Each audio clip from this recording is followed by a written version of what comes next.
Good morning and welcome to our Coffee With session.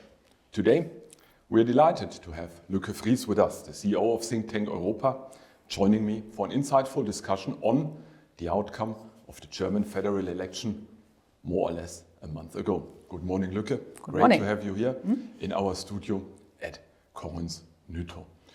And you're not only the CEO of Think Tank EUROPA, but you're also a former member of the board of the German-Danish Chamber of Commerce and a long-standing supporter of FC Bayern München. This is something we have in common, which obviously will help our discussion, I hope. But unfortunately, Denmark and Germany, we will not meet in the semi-finals of the Nation League. In Munich, That's a bit unfortunate. Lykke, the German federal elections is merely 30 days away. What would you say are your main takeaways, your main observations on the outcome of the election? Three things I would say, and thank you so much for having me, by the way. First of all, that the AfD, Alternative for Deutschland, made it 20% election day. I mean, this is something that will truly sort of also influence this part of, next part of the German election, you can say, of the period in Parliament. Yeah. Secondly, that so few parties actually made it into the Parliament. So, I mean, Sarah Wagenknecht, BSV, at the left of the political spectrum, she was sort of a superstar in German politics, and suddenly, gone with the wind, so to speak. A few thousand votes missing, Yeah, and then the FDP, that was, I think also a bit of a surprise. But you have to say that because they nearly made it. And then thirdly, that we are once again going to have a GroKo, so Große Koalition in Germany. But it's actually, as we also agreed upon earlier when we started this, it's a coalition of losers.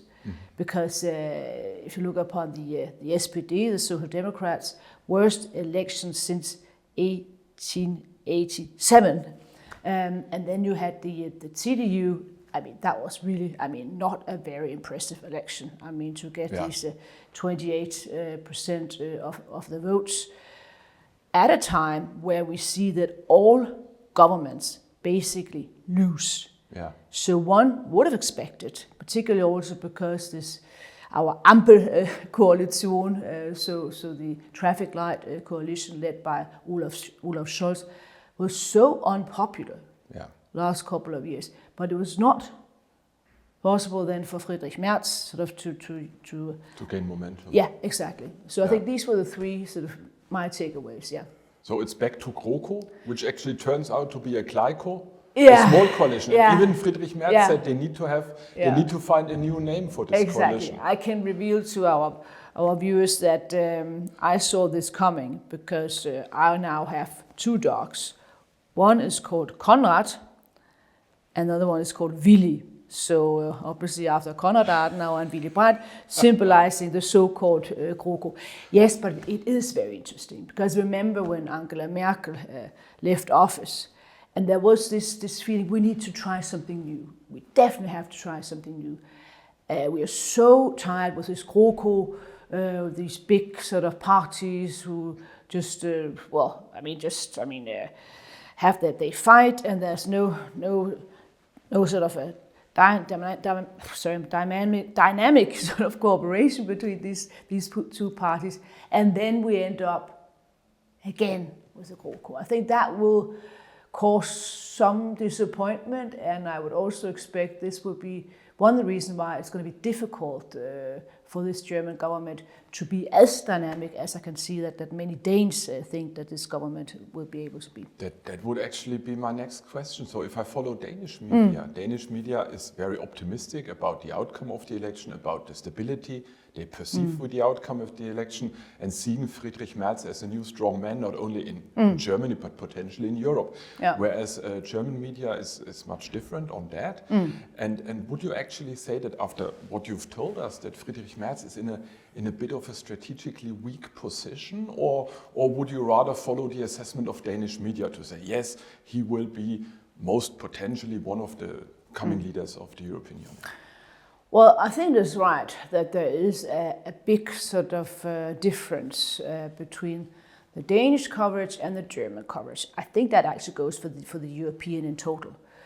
And that's why the Europeans look upon the result, what actually came out of this. And we already know that we have this big sort of change to also the German sort of a debt break and the ability to agree upon a new sort of financial approach, really, really ambitious, doppelwumms, as it is sometimes called, or the double bazooka. I'm presuming we'll get back to that. Yeah, absolutely. So that's sort of where the Europeans are. What's the result? But in Germany, you very much look upon, Friedrich Merz, what were the promises that you made during the election? You promised to keep the debt break. You did not want to change that. And suddenly, once the election is over, almost on election night, you say, well, now we have to look into this. We have a completely new political situation. Geopolitics changed. Well, nothing had changed. Those, 3 days, almost 1 day after the election, sort of booths were closed. And then when he made the statement on election night that he would now be more open, or be open to look upon the debt break. This is one thing.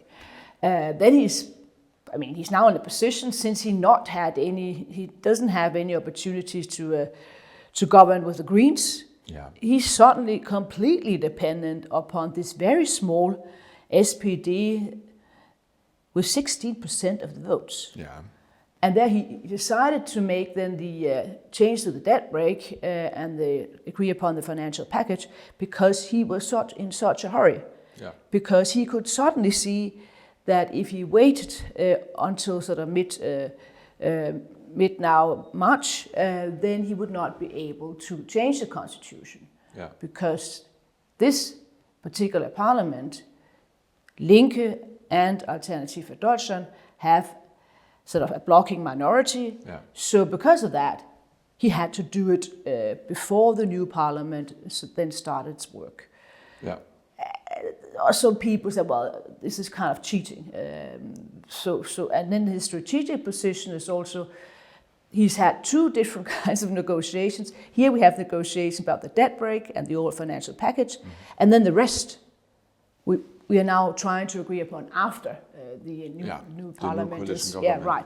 Yeah. So that has also, he doesn't have that many cards to play at the moment. But one could also say that it was kind of efficient in a way, because between here and there, he was actually able to solve the long-standing debate about the debt break. Again, yeah. And he came out with new money to be invested in infrastructure. So what would be your observation in terms of the reform of the debt break when it comes to defense spending, but also on the new special investment fund that will be implemented to invest in infrastructure? How do you see this? Well, I'll get back to that, but I think one will have to say at the sort of overall evaluation of the financial package must also depend upon what Friedrich Merz is able to obtain in the actual coalition agreements. Yeah. For instance, economic reform. As one example, one could sort of mention a sort of a reform of the tax system, just to mention one thing. But again, obviously, it is a major change in German politics that we now have changes to the debt break and also the Sondervermögen, as it is called, the 500 billion euros for infrastructure. And this was also important, 100 billion euros for climate.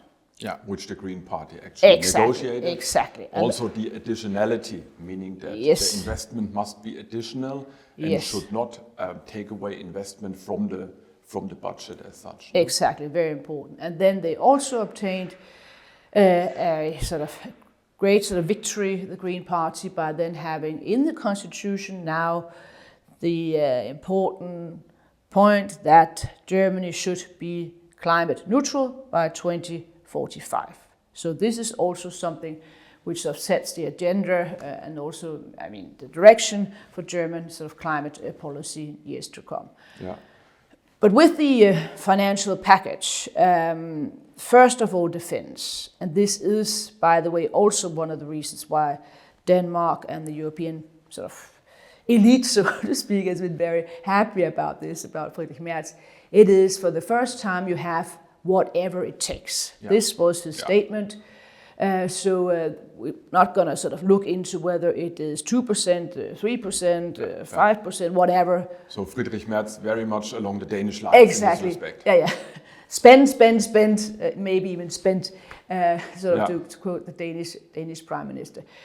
So this puts Germany in a completely different position. I was a leader, you could say, in the European Union in regards to these questions, whereas on the Olaf Scholz sort of government, it was basically this didn't really sort of participate in these discussions. So that is important. And then, I think also all of our listeners, or viewers, I guess I should say, will agree with me that, Germany has this, backlash was against various reforms, digitalization, the overall sort of healthcare system, the roads, the bridges and so forth. So there is this feeling that after all these years, also after the Angela Merkel years, where there was not really all these investments, now it's a time to conduct these various investments. And also this, you could say, is important for Europe as such, and also for Denmark. And we may get back to that, but I think there are many goodies in there for Danish business. Yeah. But in a way, one could say, and I'd be interested to hear your opinion on the Green Party via the special investment package is basically part of the new GLICO or GroKo, or however we want to call it. Because the Green Party was actually able to kind of like have a strong footprint in the whole package. You mentioned the 100 billion for climate change, etc. So could one say that the Green Party is basically informally part of a governing coalition in Germany? Well, this is a huge victory for the Green Party. Just imagine. You have the future Chancellor of Germany, Friedrich Merz, who forgets to call up or at least sort of involve the Green Party in the negotiations. And you could see that he had to do that. He had to get the Green Party on board, because otherwise he would not have the majority in the German Bundestag. But still just negotiated with the Social Democrats. And suddenly, when they had finished their negotiations, then we better sort of see where we can get the Greens on board. So the Greens could just sit back and say, okay, but then we really, really want to have sort of important sort of concessions from you, and that's what they actually got. And even more brilliantly, they don't have to now to take the responsibility in the years to come. They can just sit there and say, well, let's see how this is going to play. So I think they are in a very, very good position. The CDU, and for that matter, CSU, is in a very tricky position also because we have to go back where we started, Alternative für Deutschland. Yeah. They have, as we said earlier, 20% at voting day. They are sitting with 150 parliamentarians in the Bundestag. Yeah, the parliament the just largest opened. Opposition, the largest opposition huge party. Part of the parliament, one could see yesterday. And this could be Gefundensfressen für Alternative für Deutschland, because normally what we see in German politics is that when you have the GroKo, when you have big parties cooperating, then you see the fringes. They gain from that. And they are already strong now. They have increased their percentages after the election. So Friedrich Merz really has to be extremely careful that this doesn't lead into a situation where at the next election we have Alternative for Deutschland suddenly being bigger than the CDU. This is the nightmare, you could say, possibility. But that puts the CDU in a position, and now also Friedrich Merz, where he really, really has to sort of make some really, get some really good sort of initiatives, proposals once you finalize the coalition agreements. And one issue there will be migration policy. If he does not sort of get concessions on this particular issue from the Social Democrats, then there is a major risk that the AfD will increase their power, and this will then also affect European politics, and this would also affect Denmark. So that's why one should not in Denmark just say, yes, I mean, this is just absolutely brilliant. We have to watch out for internal politics. All politics is local. Yeah, exactly. And before we go to the coalition negotiations, you already mentioned migration as one of the main elements of disagreement between SPD and CDU. But I think we need to still talk about one specific element of the reform of the debt brake and the Sondervermögen. And this is the fact that it was basically the old Bundestag who was voting in favor of it, because everyone knew that the new Bundestag with the Sperrminorität, the blocking minority of AfD and Die Linke would not be in favor of that reform. We have already heard and seen that Bundesverfassungsgericht said this is legally in order. But from a political point of view, what would be your feeling on this one? It was very efficient. It was done between here and there whilst forming a new coalition government, one could say. But politically speaking, to have the old Bundestag vote on this, what is your feeling?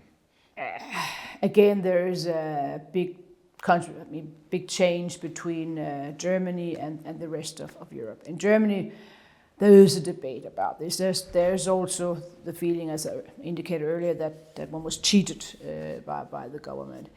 Rest of Europe, well, this is what you had to do. Europe is in crisis. Excellent. Finally some wumms. Finally some bazooka in Germany. That being said, I don't think that in a month's time or in 3 months we'll be debating this. This is then something that you have agreed upon, and as you indicated, you had Karlsruhe saying, German Constitutional Court, that this was within the overall legal sort of rules. Framework. But still, I mean, I guess you could say that it shows that if Germany really needs to move, then it is able to do so. And that's the good news on it. The coalition negotiations, that would be our next point. The two parties, or the three parties, are currently negotiating in working groups to different topics based on the paper they've agreed upon earlier, the Sondierungspapier. That was very important what you just said, 3 parties. So it is not, I mean, just as one would say that it's just the Social Democrats and the CDU. You also have Markus Söder in Bavaria. We may support Bayern München, but I guess we're not always supporting what the Bavarian political card, because which can occasionally be a wild card in German exactly. politics. They need to have sort of various great posts in the new government with regards to ministers and so forth, and in particular on the migration issue, and which we haven't talked about, aquaculture. This is also a huge issue. So But the coalition negotiations currently going on. Friedrich Merz said will be done by Easter.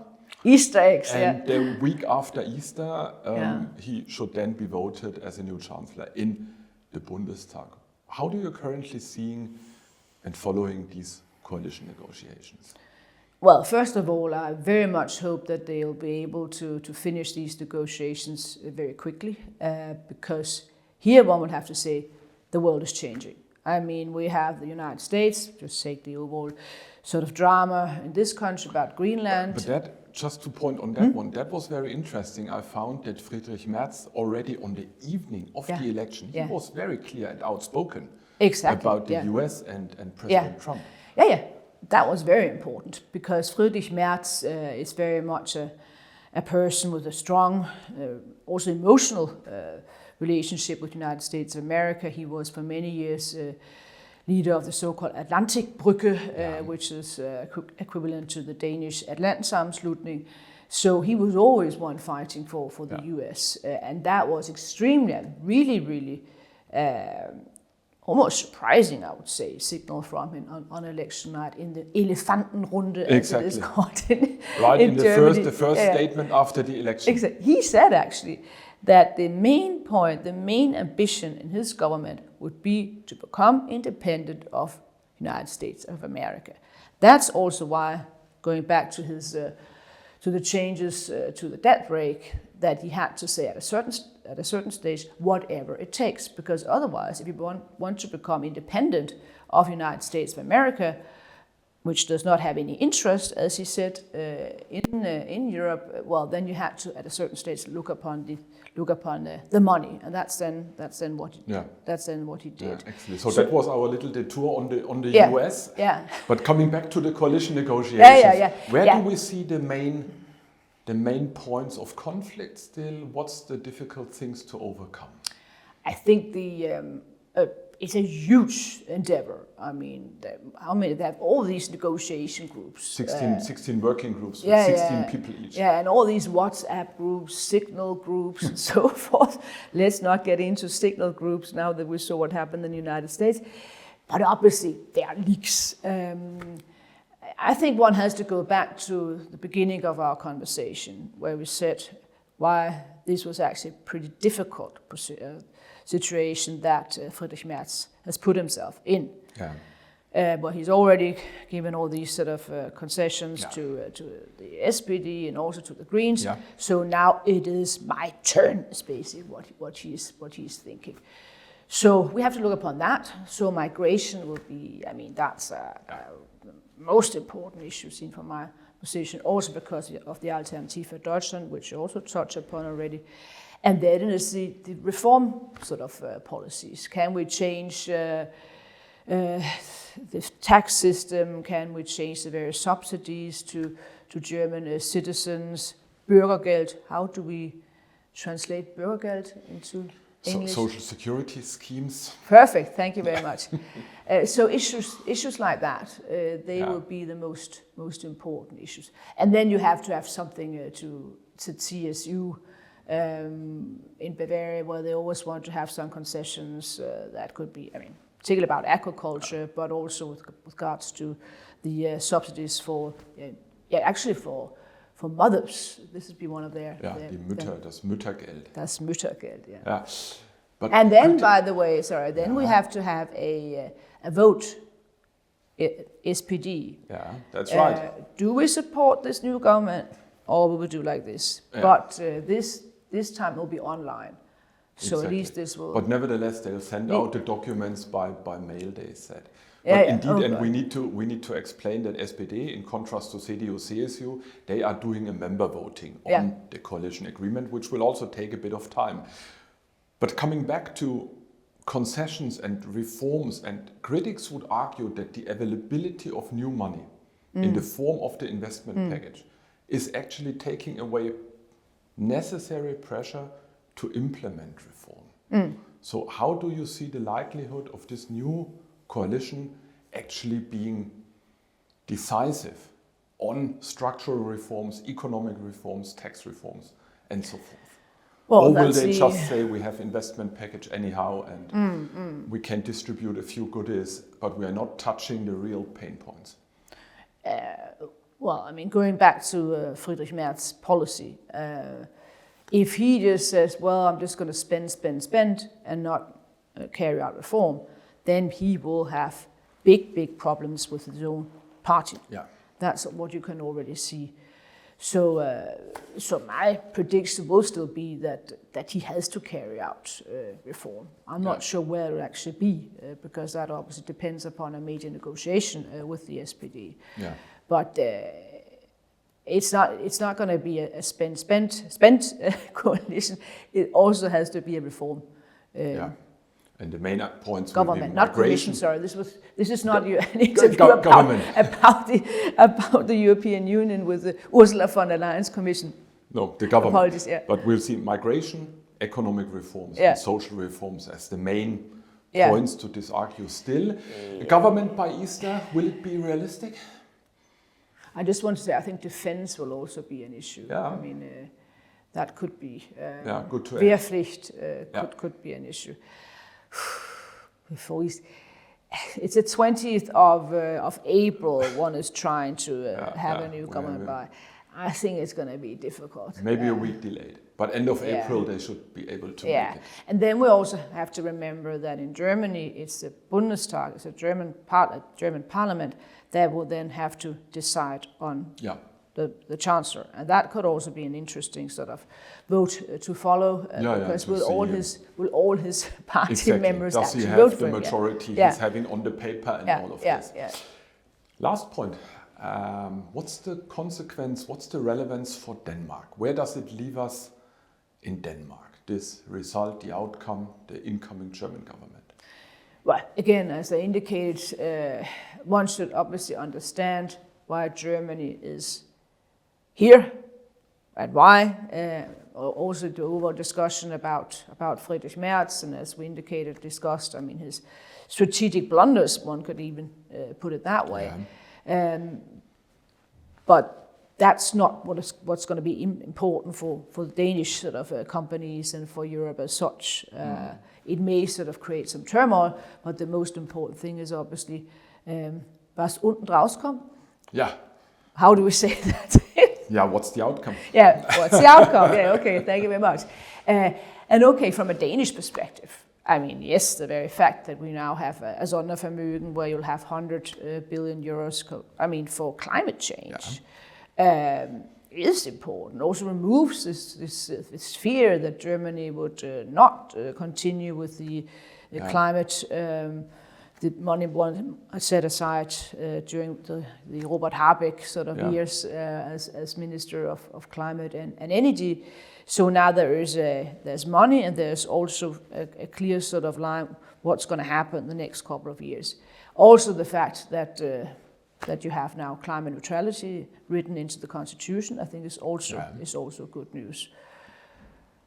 I think these are the two major issues. Then, one would have to see, and this will also be a bit of a litmus test for Friedrich Merz, because he says he's very much in favor of the European Union.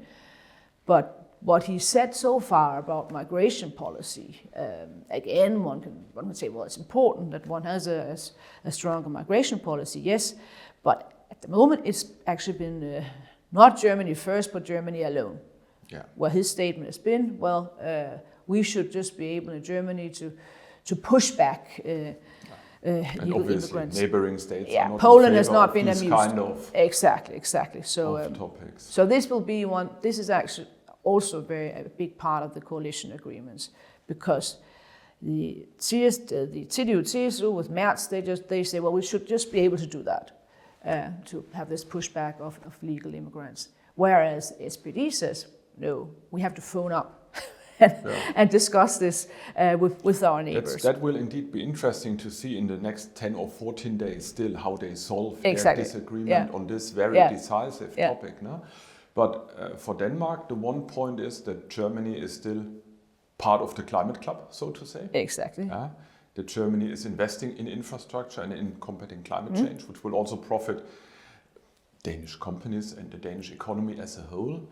The whole debate about peace and security, I would also say good news for Denmark. Germany seems to be more decisive. Exactly. That's a huge important change, and a change that nobody really predicted. Yeah. Having a chancellor, a German chancellor saying this, whatever it takes. So also look upon German history, the recent history. Yeah. That was something where the entire Europe thought, now something is really changing. Now we have a different chancellor in Germany, and that's also have been a point here in our conversation. But we have also said, make sure that you understand why he's actually at the moment weakened in German politics, and that's why the coalition negotiations is extremely important, that he actually maintains to get some of the goodies that he has to have in the overall negotiations, to strengthen himself also towards his own party members. Yeah. So Denmark, all in all, can be very satisfied with the outcome of the election and the incoming German government, or is there any challenge you see still? Well, we are waiting for the list of ministers. Yeah. We have obviously been all in the list of ministries. Yeah, exactly. Also that. What happens with the climate energy issue there? That's not clear. That's not yet clear. Yeah. One would have to look into that, and obviously it would be great if one could have another German politician who speaks fluently Danish. But I guess we shouldn't we shouldn't dream about that. That will be hard to find. Robert Habeck has actually been a very sort of, my sort of feeling, a very sort of strong sort of asset for Denmark in Germany, and vice versa. So, we have to find somebody else. That must be your task. We'll find out together. Yeah, thank you very much. So we didn't have any real questions in the chat, but already people thanking you for your insights and for your also positive approach to what we have seen in Germany with the outcome of the election and what does it mean for Denmark. I would like to thank you very much for taking your time to spend with us the 30 minutes this morning here at Kongens Nytorv to analyze the German federal election and what's the consequence for Denmark. Thank you so much, Lykke. And then we can maybe we'll have Easter eggs. Maybe we'll have Easter eggs. We'll see that. But end of April. Our bet would be end of April at the latest. Yeah. Because the SPD member voting could still be a bit of a point. It will still be a bit of a time. But here, I mean, geopolitics does matter. I mean, there is a major pressure on the government now to finalize the negotiation. The world is changing. We cannot have Germany and sit there just debating Müttergeld or whatever it is. The real new Deutschland tempo now. Yeah, absolutely. All right. Thank you so much, Lykke. It was a pleasure having you here. And I'm also pleased to invite you to our next Coffee With session on April the 29th, where we'll welcome Henrik Isaksen from Sixt, the world's best valued car rental company present in over 105 countries. We'll talk about how the Danish mobility landscape is evolving, what role Sixt plays in shaping it, and how sustainability and customer needs are converging in this transformation. So thank you once again for joining us today, and we look forward to welcoming you to one of our upcoming sessions. Have a good day.